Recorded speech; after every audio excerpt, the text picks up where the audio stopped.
আসসালামু আলাইকুম। ওই সরকারি মালামাল সম্পত্তি, সম্পত্তি ঠিক না মানে সরকারি বরাদ্দ, অনুদান এগুলার ভাগবাটোয়ারা নিয়ে একটা আলাপ করেছি এর আগে। এই আপনার আমাদের এই ব্লগেই এই মার্চের 14 তারিখে এসে। তো ওই ভাগবাটোয়ারার আলাপের আরেকটু আলাপ বাকি আছে। এই আলাপটা করার জন্যই বসা। এই আলাপটা করতে গিয়ে আমার মনের মধ্যে কিছু প্রশ্ন আসছে। প্রশ্ন হলো যে এই যে ভাগবাটোয়ারার সংসদ বলা হয়, অনেকে তো বলে যে এটা ভাগবাটোয়ারা মিউচুয়াল আন্ডারস্ট্যান্ডিং এর সংসদ, এবং এখানে বহু বহু মেকানিজম হয়েছে। তো এই ভাগবাটোয়ারার সংসদ হইলেও এই সংসদেও কি জামাতে ইসলামীকে ওই আওয়ামী লীগ যেরকম জাতীয় পার্টি তৈরি করেছিল, তো জামাতকে কি এখন বিএনপি জাতীয় পার্টি বানায় রাখতে চায় কিনা?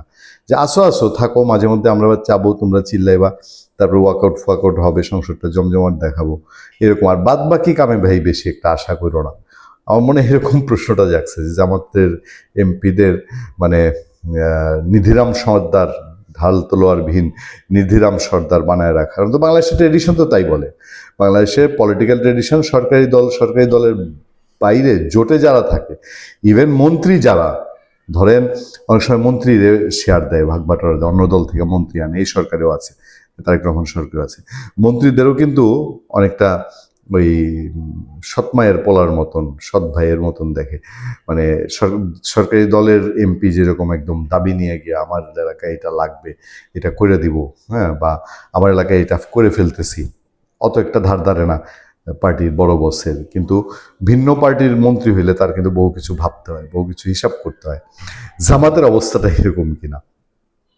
প্রধানমন্ত্রী ত্রাণ তহবিল নিয়ে এর আগে বলছি, এবং আমাদের পরিচিত জন, অনেক বন্ধু বান্ধব এমপি, পরিচিত জন এমপি, তারা প্রধানমন্ত্রী ত্রাণ তহবিলের শাড়ি টাড়ি, থ্রি পিস, আরও ঈদ মানে ঈদের উপহার যা, এগুলো পাচ্ছে। এবং যার যেরকম লবিং, ধরেন তারেক রহমান তার 211 আসনের সিদ্ধান্ত দিয়ে দেয় নাই যে এরে 70টা ইয়ে দাও, শাড়ি দাও, আর এরে এই 700 শাড়ি দাও, বা এরে 100 থ্রি পিস দাও, ওরে 50টা থ্রি পিস দাও। তারেক রহমানের তো এত সময় নেই বৈশা বৈশা এই লিস্ট করার।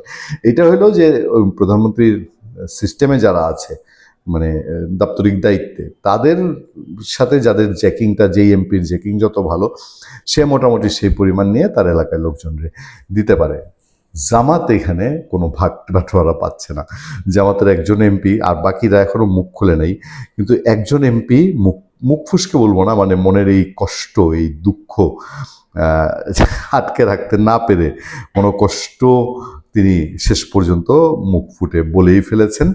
এবং সেই মনোকষ্টের বয়ানটাও আমাদের কাছে বেশ বোঝা যাচ্ছে যে বেচারা খুব জামাতের এমপি হয়ে খুব বঞ্চনার মধ্যে আছেন। ব্যাপারটা ঠিক তা বলি না, কিন্তু বাংলাদেশের ট্রেডিশন তো তাই। জামাত যদি এই পাওয়ারে যায়, জামাতকে খুঁজে খুঁজে আওয়ামী লীগ জাতীয় পার্টি জামাত বিএনপির এমপিরে তার ত্রাণ তহবিল থেকে ভাগ দিবে, মনে করেন এতটা ভালো হয়ে গেছে বাংলাদেশ? পবিত্র ঈদ উল ফিতর উপলক্ষে প্রধানমন্ত্রী ত্রাণ ও কল্যাণ তহবিল থেকে অসহায় ও দুস্থদের জন্য কাপড় বরাদ্দ না পাওয়ায় আক্ষেপ প্রকাশ করেছেন গাইবান্ধা 5 সাগাটা ফুলছড়ি আসনের সংসদ সদস্য বীর মুক্তিযোদ্ধা আব্দুল ওয়ারেস। বীর মুক্তিযোদ্ধা, অনেক সময় খুব খটকা লাগে কথাটা বলতে। এই যে গাইবান্ধা, তারপরে পঞ্চগড়, এই এলাকাটা, ওই এলাকারই সন্তান তো, আপনার কুড়িগ্রাম, এসব জায়গায় এই যে সার্জিস ওই এলাকার না, সার্জিসের বয়ানটা তো এর আগে শুনেছি। সার্জিসও খুব বলছে, হ্যাঁ সব সরকারি দলের লোকজন বাগবাটোয়ারা করে খায় ফেলতেছে, আমাদের কিছু দেয় না, হ্যাঁ সব সরকারি লোকজন নিয়ে যাচ্ছে। তো এখন এই গাইবান্ধার এমপি তিনিও এই কথাই বলছেন অনেকটা তার ভেরিফাইড ফেসবুক পোস্টে। হ্যাঁ, এই পোস্টে তিনি উল্লেখ করেন, ঈদ উপলক্ষে দেশের বিভিন্ন নির্বাচনী এলাকায় অসহায় ও দুস্থ মানুষের জন্য কাপড় বরাদ্দ দেওয়া হয়েছে বলে জানা গেছে। তবে দুঃখজনকভাবে বেচারা খুব দুঃখ পেয়েছেন। দুঃখজনকভাবে এই বরাদ্দ শুধুমাত্র সরকার দলীয় সংসদ সদস্যের নির্বাচনী এলাকাতেই দেওয়া হয়েছে বলে তার নজরে এসেছে। বিরোধী দলীয় সংসদ সদস্যদের নির্বাচনী এলাকায় এ ধরনের কোনো বরাদ্দ দেওয়া হয়নি বলেও তিনি দাবি করেন। তিনি সেই সাথে একটা ওই কোন জায়গায় কোন এমপি কত পাইছেন এরকম একটা ফেসবুক একটা একটা একটা পোস্ট তিনি একটা ওইটার সাথে একটা স্ক্রিনশট জুড়ে দিয়েছেন। এই যে পঞ্চগড়ে ব্যারিস্টার মোহাম্মদ নওশাদ জমির, হ্যাঁ, সিনথেটিক শাড়ি 700, থ্রি পিস পাইছে 100, রুমাল পাইছে 50টা। তারপরে পঞ্চগড় 2-এ ফরহাদ হোসেন আজাদ তিনি পাইছে শাড়ি 700, থ্রি পিস 100, এরকম শাড়ি মোটামুটি 700-র ঘরের সব। এবং আমি সুনামগঞ্জের একটা খবর জানি, সেখানেও শাড়ি গেছে 700-ই। মনে হয় যে 700 দিয়ে যা এমপি বিএনপির 211 জন, 700 দিয়ে গুণ করলে যা দাঁড়ায় মোট বোধহয় তহবিলে ওই পরিমাণই ছিল। আর থ্রি পিসের মধ্যে কিছু এদিক সেদিক আছে, কোথাও 50, কোথাও 100, এরকম 100 থ্রি পিস 100ই বেশি, হ্যাঁ। এবং রুমাল 50টা। এখন জামাতের ভাগে এই থ্রি পিস লুঙ্গি আর এই রুমাল এটা পরে নাই। বেচারা প্রচণ্ড দুঃখ পাইছেন, ফলে উনি সব কিছু ছবি টবি দিয়া এটা সামনে দিয়েছেন। তবে দুঃখজনক এই বরাদ্দ শুধু সরকার দলীয় সংসদ সদস্য নির্বাচনী এলাকায় দেওয়া হয়েছে। ফেসবুক পোস্টে এই সংসদ সদস্য আব্দুল ওয়ারিস লিখেছেন, প্রধানমন্ত্রীর ত্রাণ তহবিল কোনো দলীয় তহবিল নয়, এটি রাষ্ট্রের একটি মানবিক সহায়তা তহবিল, যা দেশের সকল নাগরিকের কল্যাণে ব্যবহারের জন্য প্রতিষ্ঠিত। তাই এ তহবিল থেকে সহায়তা প্রদানের ক্ষেত্রে রাজনৈতিক পরিচয়ের ভিত্তিতে বৈষম্য সৃষ্টি করা সমীচীন নয়। তিনি আরও বলেন, প্রধানমন্ত্রী সমগ্র বাংলাদেশের প্রধানমন্ত্রী, কোনো নির্দিষ্ট দলের নয়, দেশের সব জনগণ সমানভাবে রাষ্ট্রের সুযোগ সুবিধা পাওয়ার অধিকার রাখে।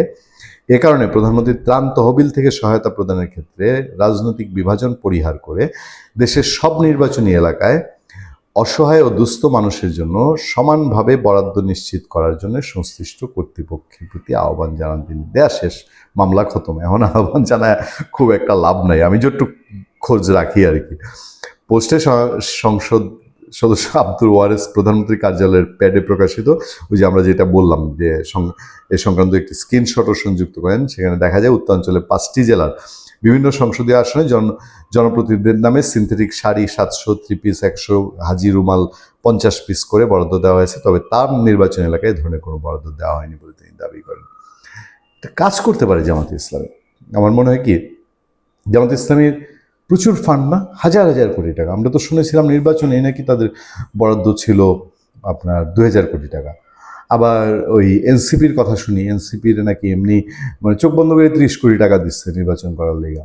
তারপরে আবার এই নির্বাচন খরচ বাবদ আলাদা আলাদা এনসিপির 30 জনের নাকি টাকা দিচ্ছে। এগুলো তো শুনছি আমরা বিভিন্ন জায়গায়, সোশ্যাল মিডিয়ায় খুব জোরে সোরে আলাপ হয়েছে, কোনো কোনো মেইন স্ট্রিম মিডিয়াতে আসছে। তো এক নাম্বার হলো জামাত প্রধানমন্ত্রীর ত্রাণ তহবিল, এই যে 700 করে শাড়ি, 700 শাড়ির দাম, আর বাংলাদেশের দাম কত কত 700 শাড়ি যদি আমি বাংলাদেশে এইসব ত্রাণ তহবিলের শাড়ি তো আর 500-1000 করে ধরলাম, 70,000 টাকা এ নাকি 700 শাড়ির দাম 7 লাখ টাকা। আচ্ছা, তারপরে আপনার এই রুমাল টুমাল মিলায় ধরেন 1,10,000 টাকার মামলা। জামাতের তো তার এই 77টা না 79টা সংসদ সদস্য দিলে তাদের গায়ে লাগার কথা না। আর আরেকটা বুদ্ধি দিতে পারি, সেই বুদ্ধি হলো তাদের সবচেয়ে পেয়ারের বান্দা, তারা যার কারণে তারা এখন এই মোটামুটি বিরোধী দল চোখে পড়ার মতো, ইউনূস সাহেবের গ্রামীণ ব্যাংকের এত টাকা, হাজার হাজার বাংলাদেশ থেকে সুবিধাই নিচ্ছে তার সরকারি সময়। তো ইউনূস সাহেবরে বলুক না যে ভাই, আপনি তো জীবনে বাংলাদেশের মানুষের কোনো মানে ঈদ পূজা পার্বণ তো দূরের কথা, কোনো দুর্যোগেও কোনোদিন সাহায্য করেন নাই। তা আমাদেরকে দেখেন তারেক সাহেব কি বঞ্চিতটা করছে, আমাদের কিছু অনুদান দেন, ইউনূস সাহেবের কাছে নেই। তো তার এত হাউকাউ করতে হয় না। ভালো থাকবেন, সুস্থ থাকবেন। আপনার সাথে আমি আতিক রহমান, পুরুলিয়া।